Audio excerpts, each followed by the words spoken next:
ഞാൻ എന്നോട് ചോദിച്ചിട്ടില്ല. ഇനി എനിക്ക് ചോദിക്കണമെന്ന് ആഗ്രഹമുണ്ട്. ഇനി ഞാൻ ചോദിക്കും. ആഗ്രഹമുണ്ട് ചേട്ടന്. ഇപ്പൊ ഈ ജയസൂര്യൊക്കെ പറയാറുണ്ട്, ജയനൊക്കെ ഇപ്പോഴും ചാൻസ് ചോദിക്കും.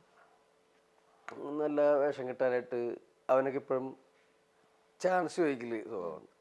ഞാൻ അങ്ങനെ ചോദിച്ചിട്ട് എനിക്ക് എൻ്റെ ഒരു ക്യാരക്ടറിന്റെ പ്രശ്നമായിരിക്കും. ഇനി ചോദിച്ചിട്ടില്ല, പക്ഷെ ചോദിക്കണം.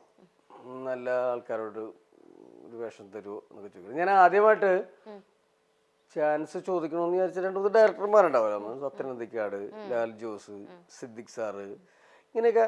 ലാൽ ജോസ് സാറിനോടൊക്കെ ചോദിക്കണം ഭയങ്കര ആഗ്രഹമുണ്ടായിരുന്നു. അങ്ങനെ സത്യനന്ദിക്കാട് സാറിനോട് ഒരു ചാൻസ് വേണം, സത്യനന്ദിക്കാട് സാറിന്റെ സിനിമയിലൊന്ന് അഭിനയിക്കണം എന്നൊരാഗ്രഹം വന്നപ്പോൾ ഞാൻ ഇന്നസെന്റ് ഏട്ടനെ വിളിച്ചിട്ട് ഞാൻ പറഞ്ഞു, ഇന്നസെന്റ് ഏട്ടൻ, എനിക്ക് സത്യനന്ദിക്കാട് സാറിന്റെ സിനിമയിൽ അഭിനയിക്കാൻ ഒരവസരം ഉണ്ടാക്കി തരും. ഇപ്പോഴത്തെ സിനിമയിലല്ല, അടുത്ത സിനിമയിലായാലും മതി, എന്തെങ്കിലും ചെറിയൊരു വേഷം മതി എന്ന് പറഞ്ഞു.